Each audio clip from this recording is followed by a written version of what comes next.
ወቅታዊ ጉዳይ የሰላም ሁኔታ አስመልክቶ ለምናነሳቸው ጥያቄዎች ምላሽ ለመስጠት በመካከላችን በመገኘቱ አመሰግናለሁ። ከበጀሞ ሚኒስትር ሙሜ haala nageenya biyya keenya yeroo ammaa ilaalchisuun gaaffilee nuti kaafnuuf deebii kennuuf gidduu keenyatti argamu keessaniif hedduu isin galateeffadha. Gaaffii koo haala armaan gadii kanaan inni dhiyeessa. Baroottan darban olaantummaa TPLF'n paartiin biyya bulchaa ture Addawaawwiin waggoottan kurnaan lamaan ol biyyattii bulchaa ture keessatti sababa rakkoo qabeenya biyyattii qixa fayyadamuu dhabuu qonnaan bulaa beenyaa xiqqoo lafa isaarraa buqqisuun namni muraasni fayyadamuu fi gaaffii dargaggootaa deebisuu dadhabuu irraa kan ka'e mormiin uummataa jabaachuun paarticha keessaa qaamota jijjiirama barbaadaniin walitti dabalamuun jijjiiramni dhufeera. Gareen jijjiiramichi hin liqinfamneef maqaleetti baqachuun jijjiiramicha duubatti deebisuuf halkaniif guyyaa qophiirra turuun dargaggoota ol guddatoo umuriin isaanii lolaaf hin geenyellee loltummaa leenjisuun biyya balleessuuf yeroo hojjetaa turetti mootummaan hanga kana callisee obsaan ilaaluun maaliif barbaachise? Olaantummaa seeraa yeroon hojiirra oolchuun maaf dadhabame? Waggoottan 20 oliif daangaa birmadummaa biyya keenyaa eegaa kan turee fi uummata Tigraay waliin jiraachaa kan ture raayyaan ittisa biyyaa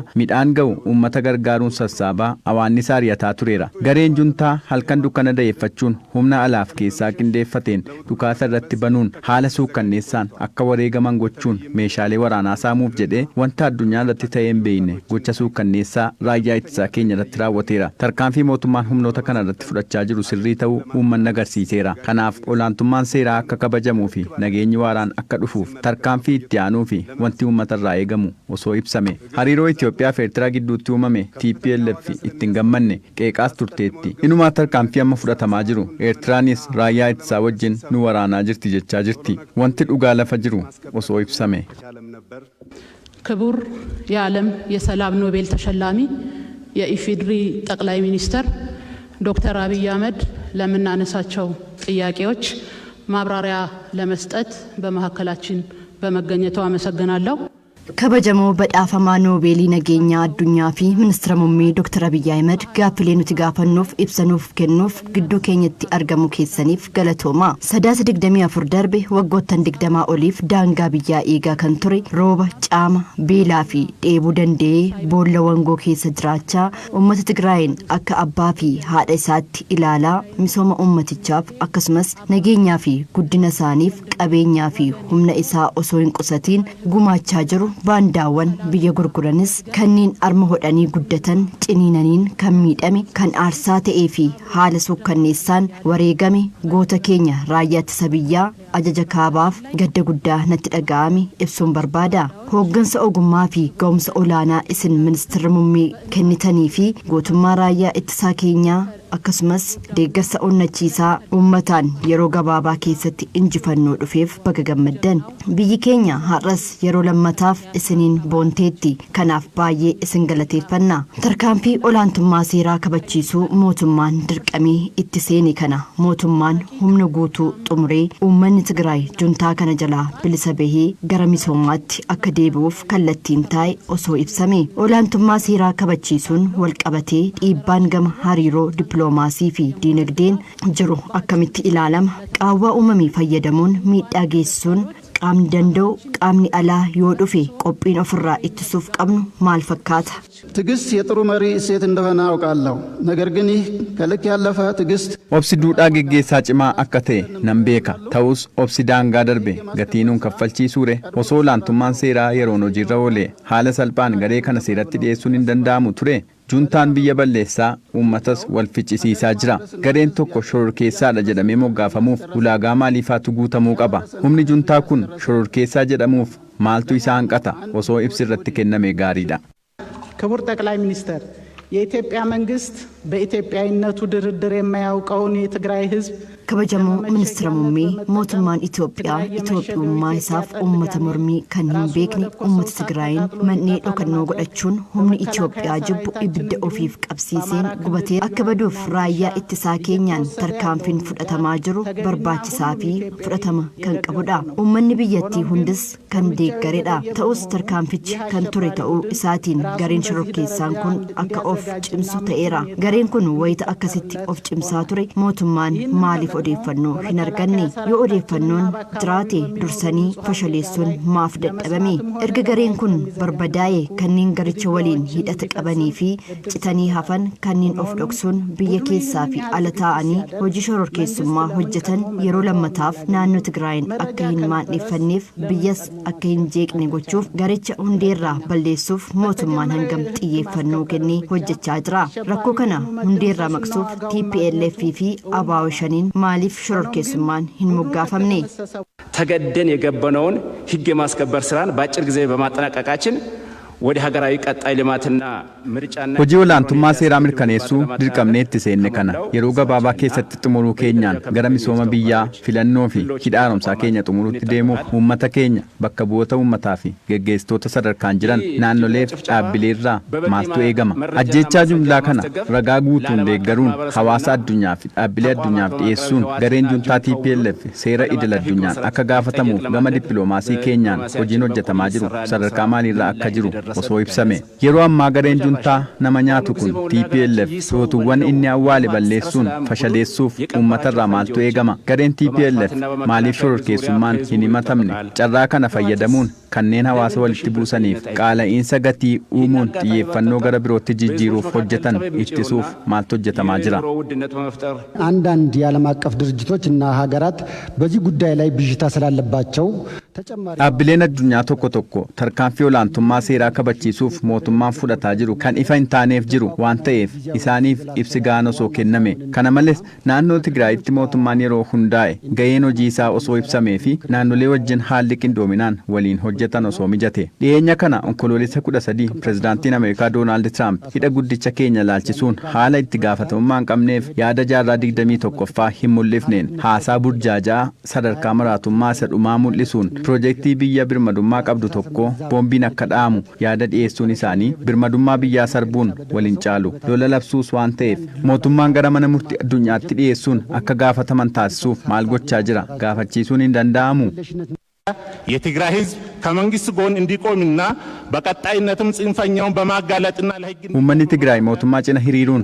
garee hammeenyummaan guute kana dabarsee kennuun olaantummaa seeraa akka mirkanaa'u gochuun naannicha gara jireenya idileetti deebisuuf dhaamsa qabdan osoo nuuf ibsitanii ከሃዲው የህወሓት ቡድን በቅርቡ በማይካድራ gareen juntaa fi gantuu TPLF gocha duguuggaa maayikaadiraatti lammiilee nagaa irratti raawwate bakkeewwan biroottis akka raawwanneef mootummaaf uummatarraa maaltu eegama በአንዳንድ የደቡብ የጋምቤላ እና ቤንሻንጉል ጉሙዝ ክልሎች የአጥፊው ቡድን ቀኝ እጅ በመሆን በየአካባቢው የመረጃ መረብ በመዘርጋት ዘርንና ጎሳን መሰረት ያደረገ ጥቃት እንዲፈጸም በማድረግ bakkeewwan addaa naannoo kibbaa Gambeellaa fi Benishaangulitti harka mirgaa garaa juntaa ta'uun naannoo hunda keessatti saaphana odeeffannoo diriirsuun miidhaan sanyii fi gosa bu'uureffate akka qaqqabu taasisuun kana malees qabeenya uummataa fi naannolee saamuun qabeenya kan horatan hawaasa keessa dhokatanii jiru baay'een isaanii kanneen eejensii odeeffannoo nageenyaa keessa turanii fi muuxannoo qaban ergama isaanii raawwatan taa'anii of dhoksanii waan jiraataniif adda baasuun rakkisaadha gama kanaan mootummaan uummata hirmaachisuun gochisuu kanneessaan ajaja kaabaa irratti raawwate akka irra hin deebi'amneef maal gochaa akka jiru osoo ibsame ለቀረቡ ጥያቄዎች ምላሽና ማብራሪያ እንዲሰጡ ለክቡር ጠቅላይ ሚኒስትር እድል ሰጣለሁ። አመሰግናለሁ። የተከበሩ አፈ ጉባኤ እንዲሁም የተከበራችሁ የምክር ቤት አባላት ለምታነሳቸው ጥያቄዎች ምላሽ እና ማብራሪያ እንድሰጥ እድል ስለሰጣችሁኝ እጅግ አድርጌ አመሰግናለሁ። የተነሱ ጥያቄዎች አሁን ካለንበት ሁኔታ ጋር በቀጥታ የሚያያዙ ቢሆንም ላለፉት 2 ዓመት ተኩል የለውጥ ጉዞ የሪፎርም ጉዞ የነበረበትን ፈተናና አሁን ያለበትን ደረጃ በተወሰነ ደረጃ ገባ ብሎ መግለጽ የሚጠይቅ ሆኖ አግኝቼዋለሁ። ገለቶማ ከበጀሞፍ ያይ አከሱማስ ሚሴንሱን መነመሬ በከቦቶ መታ ጋፍሌ ሲንካፍተኔፍ ዴቢፍ ኢብሰቲ ከኑፍ ጨራዋና ከንተኔፍ ሲንገለቴፈቹን በርባደም አለ ኬሰ ጅሩን ከለቲን ከወልቀበተን ታኑስ ወጋለማፊ ወለካ ድርበን አዴምሰ ጅጅረማፍ ቆርማተ ሰሙደተኔፍ ዘደርካን ነመረ ጅሩ ኢብሱም አከበርባች ሱደም ጋፍሌ ዱን ሞቱማን አከጭሜ ዳበቱፊ ብየዲጉም ሰራ ለሚሌድ ወራ በራሩዋን ወልቀበቱፍ ኩነሞ ቆርማተ ይገርኑ ሙደቹ መሉፊስ ጋፍሌን ኩሙርቴስ waan ta'aniif ibsatti laachuufan yaala. Waggoota 27 darban Itoophiyaa keessa reebicha ukkaamsaaf dhiphinaa fi dheebuu dimokiraasiif walqixxummaan fayyadamuu uummanni qabu yeroo fudhadhee ibsuu hin barbaadu. Sababiin isaas manni mareen kabajamaan kun sirnaan waan beekuuf uummanni darbee irraanfachuun jiraatus yaadachuu waan danda'amuuf ibsatti laachuun barbaadu. Ni yaadattu yoo ta'e waggaa 2 walakkaan dura jijjiiramichi dhufuuf ji'a 1 fi 2 dura Itoophiyaa keessa walitti bu'iinsi boolla tokkotti namoonni hedduun awwaalamuu, boossisuu, gaddisiisuuf dhiphisuu, uummataa fi biyya roorrootti galte gochuuf bal'inaan hojjetaa turaniiru.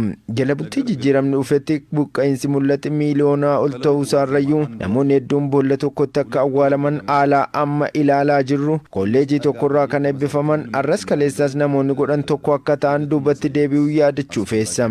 Yeroo san roorroo hedduutu jira, dhiphina hedduutu jira. Akka tarsiimootti kan fayyadamanis uummata dhiphisuun walitti qabanii nama hidhuun dhimmicha ukkaamsuuf yaalii guddaatu ture. Fakkeenyaaf ayyaanni irreechaa yeroo kabajamu nageenya Itoophiyaa eegsuuf dhaabbanni hundaa'e alaabaa ABO maxxansee nama barbaade baachisee irreecha keessa erga galeen booda kan barbaade hidhuun kan barbaade ajjeesuun alaabaa dhaabbata shororkeessaa jedhee itti fayyadama.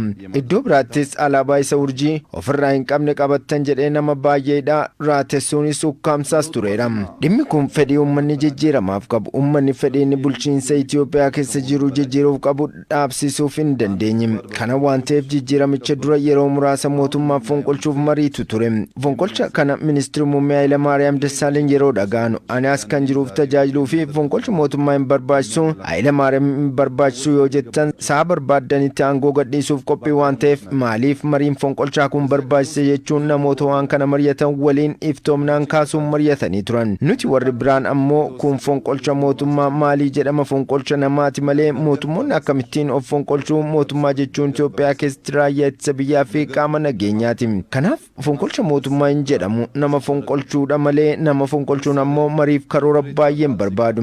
Salphaatti gochuun ni danda'ama yaadni jedhu yeroo ka'u isaanuma keessaa yaada isaanii namni hin deeggarre waan tureef yaadni fonqolchaa kun hafee ministeerri muummee Hayilamaariyaam aangoo isaaniif fedhii wayita gadhiisan nama bakka bu'uu yaadu jalqaban. Nama ofiif fedhan bakka kaawwachuuf aktiif sarveelaansi jalqaban. Aktiif sarveelaansi jechuun dhokatanii nu hordofuu osoo hin taane osoo nuti beeknuu nu hordofuu jalqaban. Fakkeenyaaf ani yeroo mana kootii ba'u konkolaataatu dhaabbatee na eegam. Hanga biiroottis na hordofaa bakka deeme hundatti dhoksaan osoo hin taane iffatti hordoffiin narratti taasifama. Kun anarrattis jaalawwan biroo irrattis taasifameera. Kana yeroo sanatti waltajjii irratti kaafnee turre. Hin dhiphatinaa nuuf jettanii yeroo fi boba'aan balleessinaa wanti biyya yaachisu waa baay'eetu jira jennee kaafnee turre. Kanaan hin dhaabbanne waajjira pirezidaantii naannoo Oromiyaa fi waajjira dhaabbata dimokiraatawaa uummata Oromoo biiroon koo yeroo sana bireeniin itti ejjee eegamaa ture. Ergaa yeroo barbaannetti sin ajjeesuu dandeenya ofii jettan adabadhaa jedhu dabarsuuf ture. Kun ifatti ta'a ture. Ulaa keenyarra konkolaataaf paatrooliitu ture. Gamooleen naannoo keenya turanis haala cimaan eegamaa ture. Yeroo sanatti namoonni muraasni mari'annee yeroo taa'ee keessatti ajjeechaan waan mudachuu danda'uuf qabsoon jalqabame akka addaan hin cinneef akka hidhamnee fi ajjeefamni yaada keessa galchuun viidiyoo waraabamne. Uummata Itoophiyaaf qabsicha akka addaan hin cinne jennee viidiyoo waraabamne namoota biraa bira keenye yoo duunee fi ajjeefamne uummata biraan akka gaanuu fidam. Barreeffamaanis odeeffannoo tokko tokko akkasuma qopheessine. Hordoffii sanaan boodas hooggantoota addawaayii biratti kaafne. Hordoffiin nurratti godhamaa jira jenne. Yeroo kaafnu amma haalli jiru cimeetu nuyi dhuufuu ajaja nurratti baasan. Filamuuf guyyoota 5-10 yeroo nu hafu akka hidhamnuuf ajajni bahee ture. Kun hunduu namoota humna kanaan hin barbaadamne dhaabuu fi fedhiin jiru qaama mootummaa fakkaatu kan mootummaa hin taane kaa'uufi qabsoo qindoominaan hordofaa waan turreef boodarra jijjiiramicha kan hoogganan namoonni hedduun hordofaa waan turaniif milkaa'uu hin dandeenye. Ministeerri muummee fi itti aanaa ministeera muummee jijjiiramicha akka dhufu waan barbaadaniif kana qofa osoo hin taane namoonni asiif achi deddeebi'an waan turaniif odeeffannoo dhaggeeffachuu qaban ergaa fi turree wanta isaan yaadaa jiran barree akka qophoofnuuf carraa arganneerra namoota asiif achi deddeebi'an waan turaniif kana qabannee filannoo dura taa'ummaa addawaa yeroo galu seenaa keessatti waan hin beekamne qorannoo jedhamee walgaa addayaa guyyaa filannochaa guutuu ulaagaa filannoo irratti mari'achaa turre halkan walakkeessa keessa waraana miilanaan kan addan baane gareen juntaa kun kallattii waraanuu yoo hin dandeenyes cinaa waraanaa sa'a 4 walakkaa yeroo ga'u gareen juntaa ala jiru filannoo mo'anne jedhee mana dhugaatiitti sirbu eegale. Namni nuti hin barbaanne awwaala keenya irratti aangoo qabate jedhanii ifatti dhaadachaa turan. Ifattidha kun mana mashataa hundatti. Erga kana godhaniin booda waltajjii siyaasaa irratti yeroo duraaf wanti isaan hin eegne kufaatitu isaan mudate. Kun akka ta'u miseensonni mana marii addawaayii jijjiirama barbaadan ga'ee olaanaa ba'anii jiru. Nama tokko filuuf atakaaroon ture sun hundi ji'a 3 fi 4 booda hawaasa irratti yeroo wal arginu ji'a 4 keessatti yaadni namaa eegaa baay'ee waan hin jijjiiramneef filannoo hawaasaa kana osoo daqiiqaa 10 guutiin sagalee kennuuf namoota danda'an keessaa nama tokkorraa kan hafe harka 100 sagalee kennee filate humni kun ji'a 4 keessatti jijjiirame jechuudha. Humni kun sagalee tokkoon sun ana ture namoota 3tu eerame ani of dhiiseen hiriyoota koo filadhe. Kana jechuun maal jechuudha? Humni kun filannoo kanaaf sagalee kennuun isaa ji'a 4 dura atakaaroon ture sun kan hin barbaachifnee fi bu'uura kan hin qabne ta'uusaa agarsiisa. Osoo dhugaan jiraatee ji'a 4 booda sagalee haala akkanaan kennuuf rakkisaa ture. Inni lammaffaan humni riifoormii kun gara aangootti erga dhufeen booda humni riifoormii kun mataan isaa dhiibbaa jechaa hidhaa fi hordoffii tureen uummanni Itoophiyaa cuucaa waan irra tureef jibbiinsa hamaa wal dhiibuu cimaa waan tureef Itoophiyaa keessatti akkaataa seenaa keessatti barameen mootummaa jijjiirama osoo hin taane wal balleessina. Humni nuti hin barbaanne hidhannoo gaa kan qabu kan biroo ammoo acuuccaa kan hin feene kan hin gurmoofnee fi hidhannoo dhabuusaan dhumaatii uummataa guddaatu mudata. Kun akka hin taane humna hidhate kanaan waan balleessitaniif sin balleessina jechuu hin barbaanne. Miidhaa nurra ga'e irraanfannee daandii dhiifamaa ida'amuu fi obbolummaa qabannee haa ceenu jenne. Hacuuccaan dura nurra ga'e yoo kaafne miilli isaa kan citee jira, kan qeensi buqqa'ee jira, abbaa kan dhabee jira, haadha kan dhabee jirti, kan biyyaa ba'anii alattafan jiru. Kun hundi naannoo isaatti yoo haala wal irratti bo'u wal balleessuun waan dhufuuf badii kanarra kunnee araara jaalalaa fi dhiifama akka jiraatu hojjechuu wayyaa siyaasa wal balleessuun hin fayyadne. Mootummoonni yeroo jijjiiraman zeeroorraa jalqabuun Itoophiyaa duubatti hambisaa jira. Yaa dhiifnu jennee waltajjii adda addaa irratti hawaasa keenyaaf humna kanaaf ibsine. Kana erga jenneen booda hojiin itti aanu ta'uu kan qabu hundaafuu kan hundarraayyuu ta'e mootummaa ijaarru jenne. Hundaanuu yeroo jennu namni tokkoon isaa cirracha kan keessatti gumaachuu hundaafuu yeroo jennu fayyadamaa fi kan hin fayyadamne abbaa fi ormi ollaa fi isa murteessaa kan jedhu hafee hunduu qixaan kan keessatti hirmaatu hunduu kan itti qixaan tajaajilamu mootummaa hundeessinu gaaffii jedhu yeroo kaafnu kun lallabadha. Lallabarra jirtu biyya lallabaan hin bultu. Biyyi akka keenya fuulduraan waan jennu jechaa dubbachaa duubaan wal ficcisiisuu yoo hin taane jaalalaa fi daamuun dubbachaa biyya hoogganuu hin danda'amu mootummaa dadhabaadha jedhan. Dhugaattuu mootummaan dandeettii namoota dhuunfaa osoo hin taane dhaabbilee mootummaa ciccimaa ijaarratanii qabachuu waan ta'eef dhaabbilee kunneen akka hin taanetti ijaartee himanni mootummaan dadhabaadha jedhu fudhataman qabu. Maaf dursitanii tarkaanfii fudhachuu diddan jedhuufis gaaffinni kaam. Dhimmi kun fedhii fi gochuu danda'uu gidduu addaddummaa jiru hubachuu dhabuurraa madda. Fedhiin ni danda'ama gochuuf garuu humnatti qabaachuu qabda. Rakkoon siyaasaa biyya keenyaa humna wal duukaa hiriireef jiru qaacessuu dhabuurraayyuu mootummaas ta'e paartiin kamiyyuu kana qaacessuu qaba. Humni keessaa akkamiin humni alaa wal dhabdeen humnoota kana keessatti osoo mudatee injifannoo fi mo'amuu akkamitti mudachuu danda'a jedhanii ilaaluu barbaachisa. Kana waan hin ilaalleef namni lafaa ol ka'ee ji'a 3 gidduutti mootummaan ta'a jedhama. Mootummaa ta'uuf humna diinaaf kee adda baasuu qabda. Kana beekuu dhabuu isaaniin waggoota 40 darban paartileen hedduun hundaa'anii Itoophiyaa keessatti mo'achuu dadhabaniiru. Haalas dabalataan sirriitti xiinxaltee ilaaluu qabda. Kana namni sirriitti hubate tarkaanfichi ni ture jedhee kaasuu danda'a. Maaf jettan yoo naan jettan ani itti gaafatamummaa natti kenname ba'uu dhiisaatii ofii fi maatii koo sadarkaa hin itti himnerran ture. ለምሳሌ እናንተ ጠቅላይ ሚኒስትር ሆነ በሕገ መንግስቱ መሰረት ሀገር አገልግል ብላችሁ የሾማችሁኝ ቀን የደህንነት ሹሙ ከኔ ጋር የነበሩ 3 ግለሰቦች በጥበቃ ስራ ላይ የነበሩ 3 ግለሰቦች ይዘህ ቤተ መንግስት መግባት አትችልም ተባልኩ። እኔ የግል ጥበቃዎች ላይ ማዘዝ የማልችል ሰውዬ ነው እናንተ ለምን ሀገር አትጠብቅም እያላችሁ ጥያቄ የምታቀርቡት? አትችልም፣ እኛ የሰጠንን ጠባቂ ብቻ የሚጠብቅህ ተብሎ ጠባቂዎቼ እንዳይገቡ ተከለከሉ። ይሄ ጠቅላይ ሚኒስትር የሆንኩበት ቀን ነው። ቢሮ የምሰራበት ቢሮ ቁልፍ ያለው በእነዚህ የደህንነት ጠባቂዎች ነው። ከፍተው የሚያስገቡኝ አስወጥቶ የሚቆልፉብኝ እነሱ ናቸው። ቢሮ ውስጥ ካሜራ ቢኖር መቅረጫ ቢኖር ማንኛውም ጉዳይ ቢኖር በሌሎች ሀገራት እንደተለመደው ቢሮዬን ካውንተር ሰርቪላንስ አሰርቼ አጸድቼ ስራ ልሰራ አልችልም። ምክንያቱም ጠዋት ጠዋት ሳልገባ ገብተው የፈለጉትን አስተካክለው በፈለጉ ሰዓት መጥተው ነው ግባ የሚሉኝ። ለዚህ በስልክም ልናገር አልችልም። አቶ ደመቀን ጠርቼም ልወያይ አልችልም። ቢሮዬ ከኔ ቁጥጥር ውጭ ነው ማለት ነው። የምጠበቀው ብቻ ሳይሆን ቢሮዬም በሰዎች እጅ ነው። ከቢሮ በተጨማሪ የቤቴ ዋናው ቁልፍ በእነዚህ ኃይሎች ነው። አስገብተውኝ የሚቆልፉብኝ እነሱ ናቸው። ጠዋት ቁልፍ ከፍተው የሚያስወጡኝ እነሱ ናቸው። እዚህ ውስጥ ነው እናንተ ሀገር እርምጃ አልወሰደም አልተከላከለም የሚል ጥያቄ የምትጀምሩት ማለት ነው። ergan itti gaafatamummaa ministeera muummee kana natti kennitaniin booda namoota eegumsaaf naaf ramadaman 3 fudhadhee gara masaraa mootummaa hin galtu naan jedhanii itti gaafatamaan nageenya. Namoota nuti siif ramannetu si eega jedhanii eegdota koo dhowwan isin garuu maaf biyyan ittiftu jettanii na gaafattu. Furtuun biiroo kootis jara kan harka jira. Bananii kan ol biiroo kootti na galchan na baasan kan cufan isaan kana ture. Biiroon koo qulqulleessineetti galuu nama faana mari'achuun hin danda'amu. Bilbilaanis dubbachuu akkasuma. Biiroo qofa osoo hin taane furtuun mana kootis humnoota kan harka jira. Ani kana keessan jira isin tarkaanfiin fudhanne jettanii dubbattu. Biiroof manni koo erga harka koo hin jirre fiigee ba'uudhaafuu naannoo koo sirriitti beekuun qaba gadi ba'een ilaalan jedheen. Maal taate ati immoo wanta akkanaan baramne naan jedhan. Jimaata mana keessi galchinee wixataan gadhuunnee si fuunutti mana jala osoo hin taane manuma kee keessa taa'uu qabda naan jedhan. Ani ministeerummaa muummee akkanaa ta'uu hin danda'u jedheen dhiibbadhee naannoo koo xiinxalee ilaaluuf gadi ba'e. Mooraan kun kutaa bulchiinsa magaalaa fi ganda beekamtii qabu hin qabu garuu gandadha.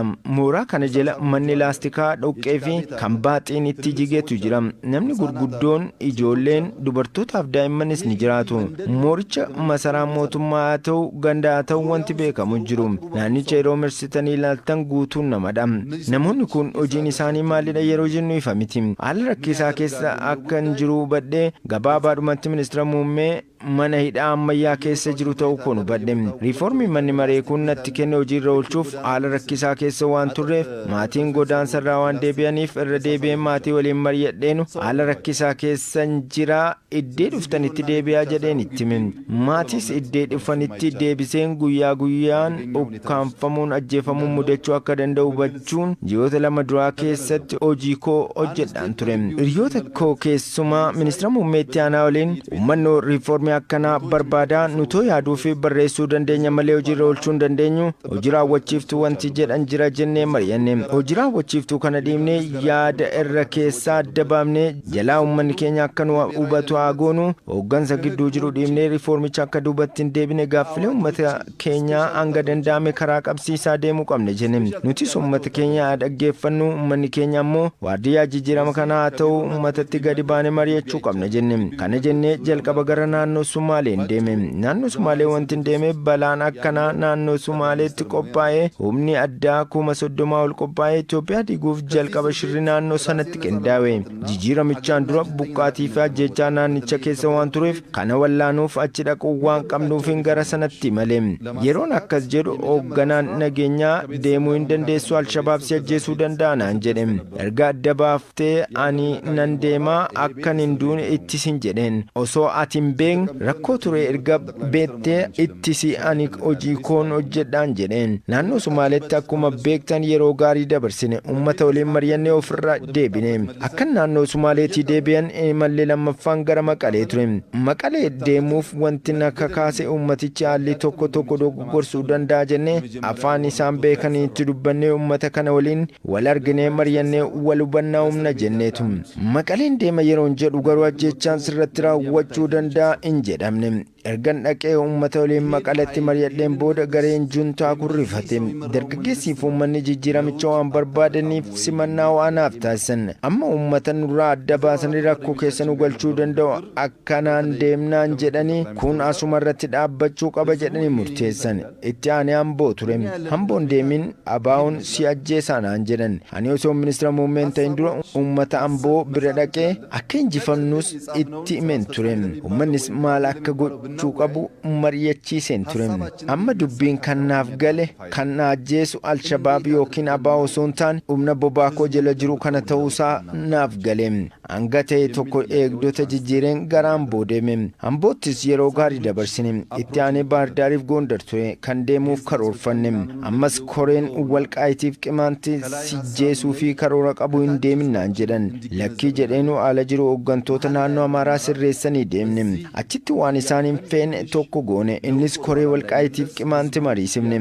Achiin booda dubbii ammaachaa dhufe. Hooggantoonni tikaa kun dubbiin nurkaa ba'aa jira akkamiin namni koree Walqaayit mariisisee nu faana dubbata jedhanii bilbila wal jalaa kaasuu nu dadhabame. Kaabaa fi ba'aa dhiyaatti naannoo Finfinnee kanatti uummata mariisuuf waan jalqabneef riiformicha lafa qabsiisuuf waan kutanneef abaluudhaa ba'e jedhamee oduun simbirtuu ibsamuu jalqabe. Murteen kun itti fufee iddoo 2-3tti waan mudate. Inni tokkoffaan namoonni torbanuma sana keessa hiikaman namoonni siyaasaa alaabaa urjii hin qabne baattan jedhamee deebisanii hidhan. Lakkii alaabaa baattan jennee nama hidhaa jijjiiramni hin jiru hiikaa jennee atakaaroo keessa galle. Achumaan hiikan. Kanaan booda ammoo Andaargaachoo Ziggeen hiikaman jenne. Lakki inni biyya diiguuf nama shira xaxaa turedha akkamiin hiikamaa namni murteen du'aa itti murtaa'e jedhan. Inni baanaan atakaaroo hamaa keessa seene. Hanga kanatti eenyu ministeera muummee akka ta'e hin beekamu. Ani na jajaa jarri na jalaan qaban. Haa ta'uti garuu Andaargaachoo Ziggees hiikame. Qaamoleen nageenyaa humnaa fi miidiyaa mataa isaanii qaban qabeenya gurguddoo socheessan waliin haala akkanaan itti fufuu waan hin danda'amneef kaasuu qabna jennee murteessine.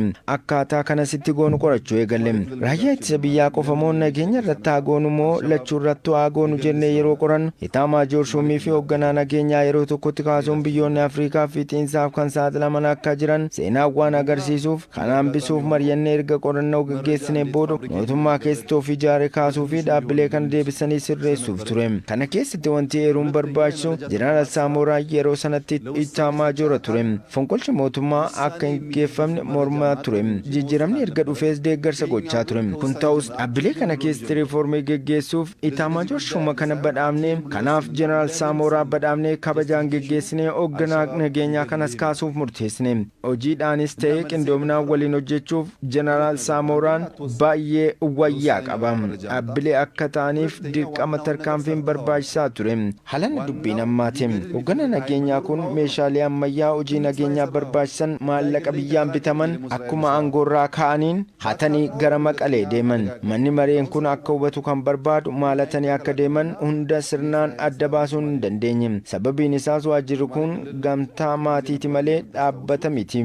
Maaltu akka bitamee fi kadhatamee fi ba'ee beekuun hin danda'amne. Odeeffannoon hin jiru. An ergan Alshabaabii si ajjeesa jedhamee fi hoogganaan kun hanga ka'anitti poostaan ergaa naaf dhufu beekuu hin dandeenye. Maashina ittiin daakan nutti hangalcha. Odeeffannoon naaf ergamu maal akka ta'e waan an beekuuf jechaadha. Dhaabbatichi hoogganaan nageenyaa kun kana fuudhee deeme jedhee odeeffannoo sadarkaa naanga'uurrallee hin geenye turre. Waxibajjii 16 karaa qindaa'een hundi keessan akkuma beektan yaaliin ajjechaa raawwatame. Yaaliin ajjechaa kun yeroo ta'u poolisii raayyaa nageenyi biyyaa bakka jiranis yaaliin taasifame. Kun maal jennee dhaabbilee kunneen yeroo sakattaanuudha nageenya keessaa meeshaa waraanaa boombiin akka deeme kan adda baafne. Meeshaalee kana adda baasuun rakkisaadha. Garuu Israa'el irraa akka bitamanii fi sagalee malee nama ajjeesuu akka danda'an beekuu dandeenyeera. Kanaan booda egaa namni kun qabeenya biyyaa fuudhee deemeera deebisiisaa jennee mootummaa naannoo Tigraay waliin Atakaaroo keessa kan seenne. Haala dhaqeen deebii akka hin jenne buufanni qilleensaa hin amanamu. Namni bilisa osoo of hin taane yaaduus ittisuus hin danda'u. Kana manni maree kun hubachuu qaba. Kana kan kaasaa jirruuf hooggantoonni eegar dhufan akka muuxannoo fudhatan waan keessa dabarrees uummanni Itoophiyaa beekuuf waan mirgatti qabuuf. dhaabbileenis kana beekanii akka irraa barataniif kunin ta'uu riifoormii hojjennu jennee yaalii gooneerra. Yeroo kana yaallu dhaabbileen nageenyaa maatiin kan guutaman wal beekumsaan kan dhufan gamtaa maatii ture. Dandeettii hojii kanatti raawwatanis hin qaban kanaaf diigamee ijaaramuu qaba ture. መከላከያን ግን እንደዛ ማድረግ የራሱ ችግር ስለነበረው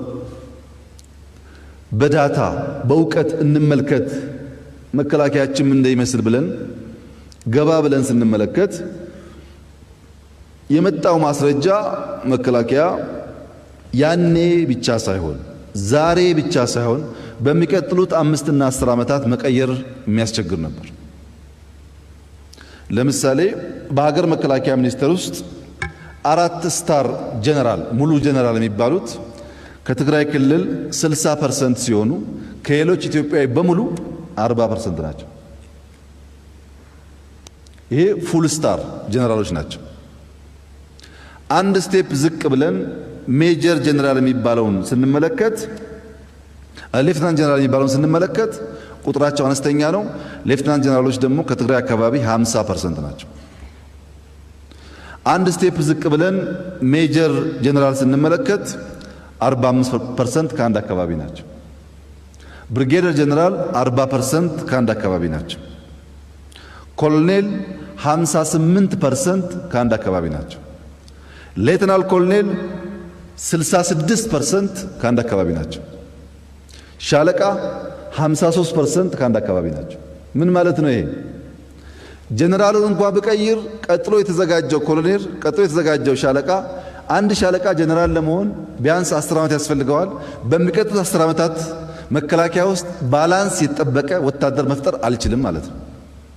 ከላይ ጀምሮ እስከ ሻለቃ ድረስ በአቨሬጅ ሲታይ 55% ከትግራይ ክልል raayyaa ittisa biyyaa garuu akkana gochuuf rakkoo mataasaa waan qabuuf daataa fi beekumsaa waan raayyaa ittisa biyyaarra jiru ilaaluu qabna jenne. Odeeffannoo dhufee yeroo laallu raayyaa ittisa biyyaa yeroo sana har'a qofa osoo hin taane waggoota kurnan dhufan jijjiiruuf rakkisaa ture. Ministeerri raayyaa ittisa biyyaa keessaa jeneraal Urjii Afurii jeneraala guutuudha kan jedhaman. Naannoo Tigraay irraa harka 60 yeroo ta'an naannolee Itoophiyaa biroo hundarraayyuu harka 40 qofadha. Sadarkaa tokko gadi buunee leetnaa ጀነራል yeroo laallu harki 50 naannoo Tigraay irraayyuu sadarkaa tokko ammas gadi buunee meejor ጀነራል yeroo laallu harki 45 naannoo Tigraay irraayyuu ብርጋዴር ጀነራል harki 40 naannoo tokko irraayyuu koloneel harki 58 naannoo tokko irraayyuu leetnaal koloneel harki 66 naannoo tokko irraayyuu shaalaqaan harki 53 naannoo tokko irraayyuu kana waggaa 10 dhufaniif wal madaalchisuun hin danda'amu ture. Irra keessaa hanga shaalaqaatti dhibbeen 55 naannoo Tigraay irraayyuu hoggansi kun naannoo tokko akka ba'u namnis waan tokko jijjiiruuf yaadu akka hin dandeenyetti ijaaranii kun Tigraay fi Itoophiyaafis hin fayyadu. Tigraay akka baay'ina uummata isaatti hirmaachuuf dirqama qaba. Tigraay Amaaraas ta'e Beenishaangul Gumuz humna isaa ol fudhachuun rakkoo akka ammaaf nu saaxila. Dhaabbaticha kan hoogganan harki 80 Tigraay irraa turan. Kun maal jechuudha? Meeshaa bitamuu ni beeka, hanga leenji'uu ni beeka, wanta hunda dhaabbaticha keessa ta'uu ni beeku. Wanti hunduu naannoo tokkoon kan qabame jechuudha.